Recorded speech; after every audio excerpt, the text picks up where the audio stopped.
या बातमीचे प्रायोजक the word of fashion Amrit collection. जर तुम्ही आमचे YouTube चॅनल सबस्क्राइब केला नसेल तर कृपया सबस्क्राइब करा। सध्या फॅशनच्या नावाखाली युवा पिढी चित्रविचित्र केशरचना करू लागल्यानं त्याचा परिणाम शालेय विद्यार्थ्यांवर होऊ लागलाय।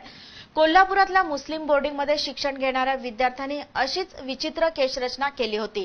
त्यांना अद्दल घडवण्याच्या उद्देशाने चेअरमन गणी अजरेकर यांनी माकडांच्या विविध केशरचना असलेले पोस्टर्स शाळेच्या आवारात लावले।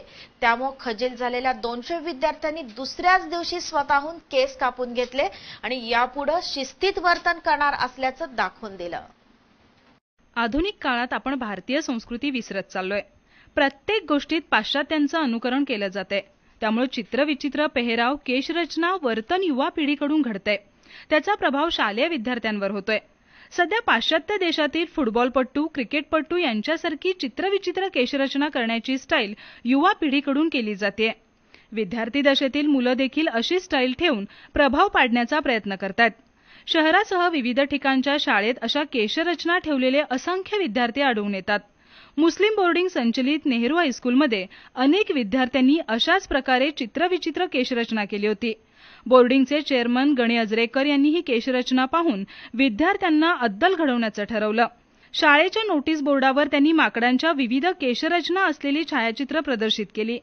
चित्रविचित्र केशरचना करून प्रभाव टाकणाऱ्या विद्यार्थ्यांचं लक्ष माकडांच्या चित्रावर गेल्यानंतर या मुलांना अक्षरशः लाज वाटू लागली।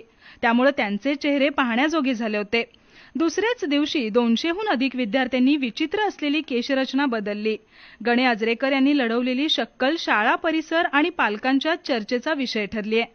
अशा प्रकारे विविध शाळांमधून विद्यार्थ्यांचे प्रबोधन केल्यास चित्रविचित्र केशरचना विद्यार्थी दशेत तरी दिसणार नाही, अशी अपेक्षा गणी अजरेकर यांनी व्यक्त केली।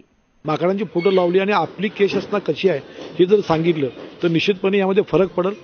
हे विद्यार्थी पालकांचं ऐकत नाहीत, शिक्षकांचं ऐकत नाहीत, ट्रस्टींचं ऐकत नाहीत, पण ह्या फोटोच्या परिणामामुळे ह्या मुलांनी केस सगळी कापलेले आहेत।